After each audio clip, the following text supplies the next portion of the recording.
Hello friends, this is Sangam Fodi and welcome back to my channel Pharmacy Tree. Friends, in this video I'm going to talk about Neomol injection. So friends, without wasting any more time, we should start the video.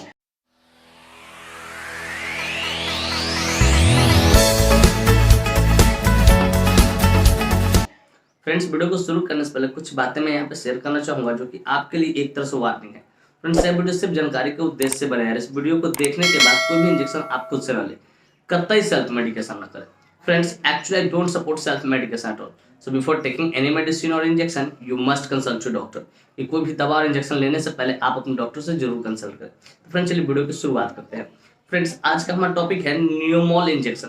Friends, नियोमोल injection बहुत ही शानदार, बहुत ही प्रचलित injection है जिसका इस्तेमाल हॉस्पिटलों में high temperature मतलब हाई फीवर को कंट्रोल करने के लिए, कम करने के लिए किया जाता है। मतलब आप इसका इस्तेमाल घर पे नहीं कर सकते, इस बात को आपको याद रखना है। फ्रेंड्स, यह इंजेक्शन एंटीपायरेटिक तथा एनाल्जेसिक कैटेगरी से बिलोंग करता है। मतलब इस इंजेक्शन में दो तरह के कैटेगरी पाए जाते हैं, एंटीपायरेटिक और दूसरा एनाल्जेसिक। जरा इस बारे में हम लोग चर्चा करते हैं। फ्रेंड्स, जाहिर सी बात है, मैंने इस टर्म का इस्तेमाल किया है एंटीपायरेटिक और एनाल्जेसिक। तो मेरे व्यूअर्स पूछेंगे, sir what is the meaning of antipyretic category and analgesic category. मतलब इंजेक्शन एक है लेकिन इसमें दो क्वालिटी है इसके अंदर, ठीक है, दो कैटेगरी इसके अंदर छुपा हुआ है। तो फ्रेंड्स, नंबर वन में पहले बात करते हैं एंटीपायरेटिक। एंटीपायरेटिक कैटेगरी कहने का अर्थ होता है डियर व्यूअर्स कि जो बुखार को, फीवर को कम करने का काम करे उसे हम लोग एंटीपायरेटिक बोलते हैं। और एनाल्जेसिक कैटेगरी कहने का अर्थ होता है पेन किलर, जो दर्द को ठीक करने का काम करे। क्या करे? दर्द को ठीक करने का काम करे, उसे हम लोग एनाल्जेसिक कैटेगरी बोलते हैं। तो डियर व्यूअर्स, मैं उम्मीद करता हूँ ये बातें आपको अच्छे से समझ में आया कि एंटीपायरेटिक कैटेगरी क्या है और एनाल्जेसिक कैटेगरी क्या है। और सबसे अच्छी बात यह है कि इस इंजेक्शन में दोनों है, दोनों कैटेगरी मौजूद है, एंटीपायरेटिक भी है और एनाल्जेसिक कैटेगरी भी है। तो फ्रेंड्स, मैं उम्मीद करता हूँ ये बातें आपको अच्छे से समझ में आ गई हो। फ्रेंड्स, चलिए बात करना चाहें कौन सी कंपनी इस इंजेक्शन को मैन्युफैक्चर करती है, क्या इसके अंदर मोलिक्यूल्स पाए जाते हैं, क्या इसके यूसेज होते हैं, क्या इसके कंट्राइंडिकेशन होते हैं, क्या इसके साइड इफेक्ट्स होते हैं, क्या इसके डोज होते हैं। इन सारी बातों को हम लोग समझेंगे इस वीडियो में बहुत डिटेल से। Friends, I will make you understand each and everything in a very simple way, कि मैं यहाँ पे हर एक चीज़ों को बहुत शानदार तरीके से, बहुत सस्ता भर तरीके से यहाँ पे समझाऊंगा। तो friends, first of all I would like to talk about which company manufactures it. तो फ्रेंड्स, सबसे पहले हम लोग ये बात करना चाहिए कौन सी कंपनी इस इंजेक्शन को मैन्युफैक्चर करती है। तो फ्रेंड्स, इस इंजेक्शन को नियॉन फार्मास्यूटिकल इंडस्ट्री द्वारा मैन्युफैक्चर किया था, जो कि एक बहुत ही ज्यादा प्रसिद्ध, काफी प्रसिद्ध फार्मास्यूटिकल इंडस्ट्री है। Friends, this injection is basically manufactured by neon pharmaceutical industry. Friends, इसका एक एम्पूल 2 ml की आती है, एक एम्पूल 2 ml की आती है, जिसकी कीमत मार्केट में लगभग 8 से 10 रुपए के आसपास होती है, उतने में अवेलेबल हो जाती है। फ्रेंड्स, मैं उम्मीद करता हूँ ये बात आपको अच्छे से समझ में आ गई। फ्रेंड्स, चलिए बात करना चाहेंगे which molecule is basically found in this injection. Basically ये जो इंजेक्शन होता है, ठीक है, इसके अंदर कौन सा मॉलिक्यूल्स पाता है। तो फ्रेंड्स, बेसिकली इसके अंदर सिंगल मॉलिक्यूल पैरासीटामोल, ठीक है, 150 मिलीग्राम प्रति ml पाया जाता है। अगर 2 ml का है तो 300 मिलीग्राम हो जाएगा, इस बात को याद रखें। मतलब पैरासीटामोल 1 ml में 150 मिलीग्राम पाया जाता है और 2 ml का एम्पूल आता है तो 300 मिलीग्राम आता है। तो फ्रेंड्स, बेसिकली इसके अंदर सिंगल मॉलिक्यूल पैरासीटामोल 150 मिलीग्राम पर ml होता है, जिसका इस्तेमाल हाई टेम्परेचर मतलब ज्यादा फीवर हो उसको ठीक करने के लिए इसका इस्तेमाल किया जाता है। फ्रेंड्स, मैं उम्मीद करता हूँ ये बातें आपको अच्छे से समझ में है कि नियोमोल इंजेक्शन के अंदर कौन सा मॉलिक्यूल्स पाता है। फ्रेंड्स, चलिए बात करना चाहेंगे इसके यूसेज के बारे में, कहाँ कहाँ इसका इस्तेमाल किया था।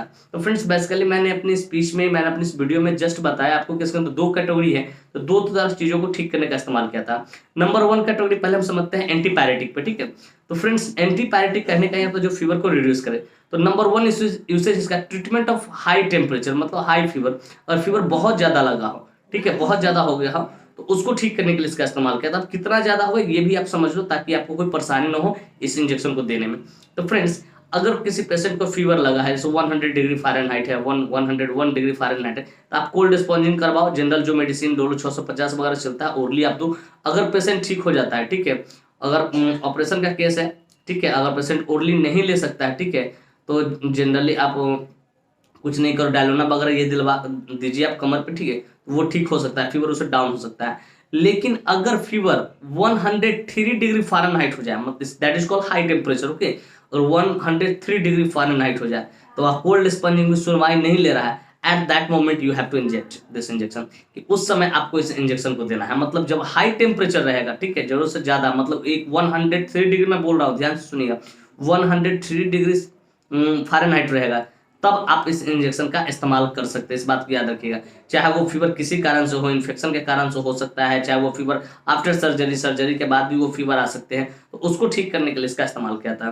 तो सिंपली समझो कि ट्रीटमेंट ऑफ हाई टेम्परेचर या रिड्यूस फीवर, ये फीवर को ठीक करने के लिए इसका इस्तेमाल किया जाता है। लेकिन कितना रहेगा वो भी मैंने आपको बता दिया कि अगर 103 डिग्री से फ़ारेनहाइट से अगर ज़्यादा रहेगा, ठीक है, तब इस इंजेक्शन का आपको इस्तेमाल करना है फीवर को रिड्यूस करने के लिए। और ये डॉक्टर के सुपरविजन में होना चाहिए, आप घर पे नहीं करेंगे इस इंजेक्शन का इस्तेमाल, इस बात को आपको याद रखना है। तो फ्रेंड्स नंबर 1 यूसेज आपको बढ़िया से अच्छे से समझ में आ गया हो। फ्रेंड्स मैंने इसमें दूसरी कैटेगरी बताया एनाल्जेसिक। एनाल्जेसिक कहने का मतलब पेन किलर, जिसको दर्द से राहत पाने के लिए। तो फ्रेंड्स इसका इस्तेमाल पेन किलर के तौर पर भी करते हैं। जैसे अगर किसी को मसल में दर्द है, ठीक है, मांसपेशियों में दर्द है, muscle act, treatment of muscle act, treatment of throat act, अगर यहाँ पे सोर थ्रोट जिसको बोल सकते हैं, गले में खराश हो गया, यहाँ पे फूल गया, ठीक है, और ये भी दर्द कर रहा है, जैसे टॉन्सिलाइटिस भी कह सकते हैं, फारिंजाइटिस भी कह सकते हैं, लारिंजाइटिस भी कह सकते हैं, ठीक है। और थ्रोट में भी दर्द है, सोर थ्रोट हो गया, तो उसको भी ठीक करने के लिए इसका ट्रीटमेंट ऑफ हेडेक्स, अगर सर में भी दर्द है तो उसको भी ठीक करने के लिए इसका इस्तेमाल किया जाता है। ट्रीटमेंट ऑफ अर्थराइटिस, अर्थराइटिस का पेन है तो उसको भी ठीक करने का लिए इसका इस्तेमाल। तो आपका जो एक्सटर्नल जो एरिया है उसमें कहीं भी दर्द है, ठीक है, मतलब स्मूथ मसल के अलावा, तो उसको ठीक करने के लिए भी इसका इस्तेमाल किया था। लेकिन डॉक्टर ज़्यादा इसका इस्तेमाल कब लेते हैं? इसका इस्तेमाल डॉक्टर लेते हैं हाई टेम्परेचर को रिड्यूस करने के लिए इसका इस्तेमाल करते हैं डॉक्टर।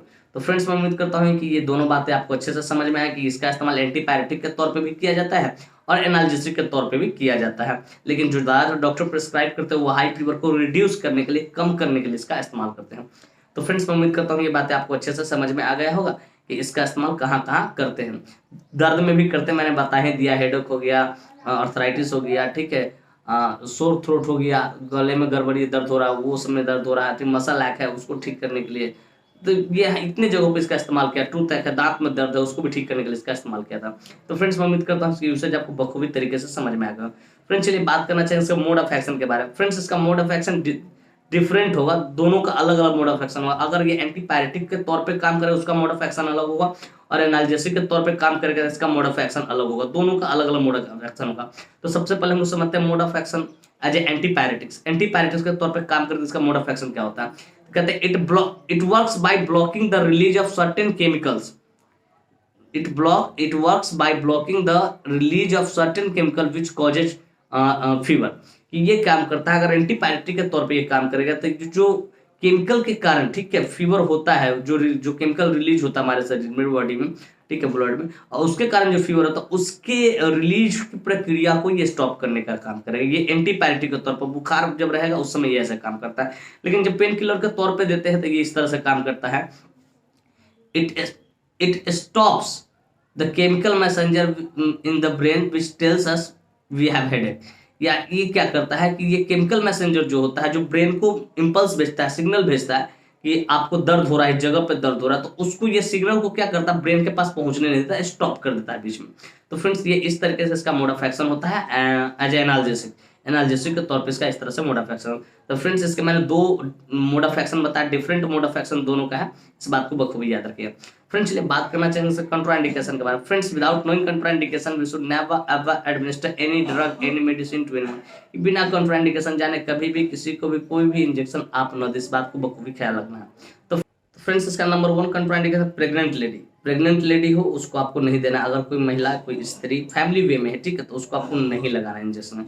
फिर कहते हैं अल्कोहल, अगर किसी पेशेंट ने अल्कोहल कंज्यूम कर रखा तो उसको भी आपको नहीं लगाना। फिर कहते हैं लिवर डिजीज और किडनी डिजीज, अगर कोई पेशेंट लिवर डिजीज और किडनी डिजीज से सफर कर रहा है तो आप बिना डॉक्टर से पूछे नहीं लगाए, क्योंकि डॉक्टर ही बताएंगे सुटेबल डोज क्या होता है इसका।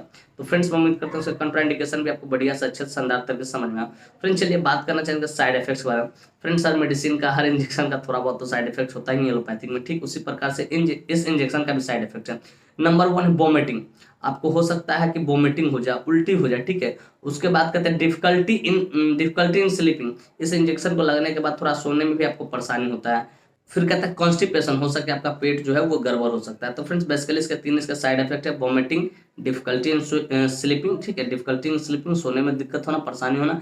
फिर कहते हैं कॉन्स्टिपेशन, हो सके आपको कॉन्स्टिपेशन, कब्जियत हो सकता है। तो फ्रेंड्स इस तरह का कोई भी साइड इफेक्ट देखे आप तुरंत अपने डॉक्टर को कंसल्ट करें, उन्हें इन्फॉर्म करें कि सर मुझे इस तरह के साइड इफेक्ट्स हो रहा है, मैं इस तरह का साइड इफेक्ट सफर कर रहा हूँ। तो हो सकता है डॉक्टर इसके जगह पे दूसरे इंजेक्शन को या दूसरे सब्स्टिट्यूट को यूज करे। आपको फीवर हाई टेम्परेचर को रिड्यूस करने के लिए। फ्रेंड्स मैं उम्मीद करता हूँ ये बात आपको अच्छे समझ में, इसके साइड इफेक्ट्स का। तो फ्रेंड्स चलिए बात करना चाहिए इसका डोज का। फ्रेंड्स बेसिकली जो इसका डोज होता है मैं एडल्ट के लिए बता रहा हूँ, वो डोज होता है 1 एम्पूल देते हैं, 1 एम्पूल आईएम स्टेट से। आप इसको आईएम स्टेट से देना है, आप आईवी नहीं दे ज़्यादा बेटर रहेगा।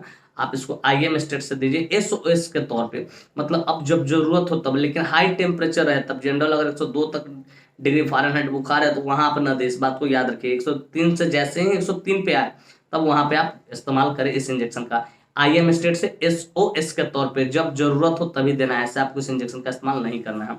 तो फ्रेंड्स मैं उम्मीद करता हूँ इसका डोज भी आपको बढ़िया से अच्छे तरह समझ में आया और इसका रूट ऑफ एडमिनिस्ट्रेशन भी आपको समझ में आ गया होगा कि इसको आईएम स्टेट से देना है, इस बात को आपको समझ में आ गया होगा। फ्रेंड्स मैं उम्मीद करता हूँ ये बातें बिल्कुल अच्छे तरीके से आपके समझ में आ गई होगी कि न्यूमोल इंजेक्शन क्या होता है, कौन से कंपनी इसको मैन्युफैक्चर करता है, क्या इसके अंदर मोलिक्यूल्स पाया जाता है, क्या इसके यूसेज होते हैं, कैसे कंट्राइंडिकेशन होते हैं, कैसे साइड इफेक्ट्स होते हैं, क्या इसके डोज होते हैं। और साथ में ये भी उम्मीद करता हूँ कि वीडियो काफ़ी इन्फॉर्मेटिव, काफ़ी इंटरेस्टिंग, काफ़ी जबरदस्त लगी हो आपको, और मेरे इस वीडियो से आपको कुछ ना कुछ सीखने को जरूर मिला हो।